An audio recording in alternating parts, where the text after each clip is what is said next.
तो नमस्कार दोस्तों। तो दोस्तों आज से कुछ महीनों बाद बंगाल में जो है इलेक्शन होने वाले हैं विधानसभा के।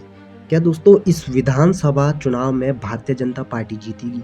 क्या इस बार बीजेपी वहाँ जीतेगी? दोस्तों ये सबसे बड़ा सवाल है। दोस्तों बीजेपी के लिए यह वह कंडीशन है, अभी नहीं तो कभी नहीं। तो दोस्तों चलो बात को समझते हैं। दोस्तों वेस्ट बंगाल की जो सबसे पावरफुल पार्टी है वो है टीएमसी। ममता बनर्जी की जो पार्टी है टीएमसी, वो बहुत पावरफुल पार्टी है। उसने कई बार बीजेपी को लोकसभा से लेकर विधानसभा का चुनाव हराया है, ठीक है। अब देखो ममता बनर्जी को एक तरफा वोट पड़ता है मुसलमानों का।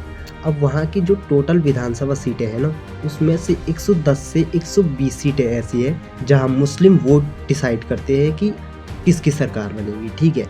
सबसे ज़्यादा पावरफुल हथियार अगर ममता बनर्जी के पास कुछ है तो वो है मुस्लिम वोट बंगाल के अंदर, ठीक है।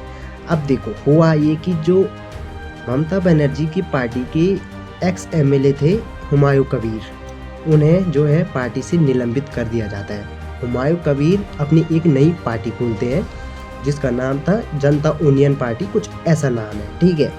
अब देखो हुमायूं कबीर अपने आप को इस समय मुसलमानों का सबसे बड़ा नेता मान रहे हैं बंगाल के अंदर, ठीक है। उन्होंने मुर्शिदाबाद में बाबरी मस्जिद की नींव भी रखी, ठीक है।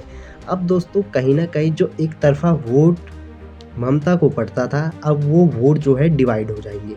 डिवाइड होने से उसका डायरेक्ट फायदा होगा किसको? बीजेपी को।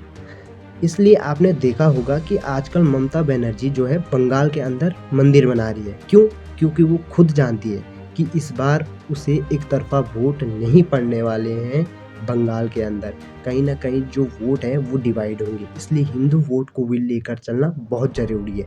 परंतु ममता बनर्जी को दोस्तों एक चीज़ पता नहीं है कि वो जिस पिच पर खेलनी है ना, वो बीजेपी की पिच है, ठीक है। बीजेपी सबसे बड़ा मुद्दा पता क्या उठाने वाली है इस बार के इलेक्शन में? आप गौर करना एसआईआर का।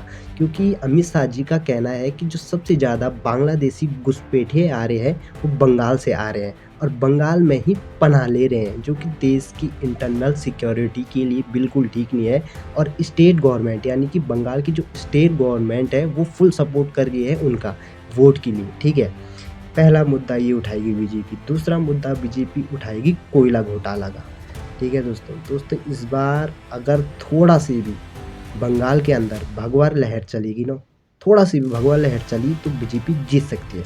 दोस्तों अगर आपको वीडियो अच्छी लगी तो लाइक कीजिए।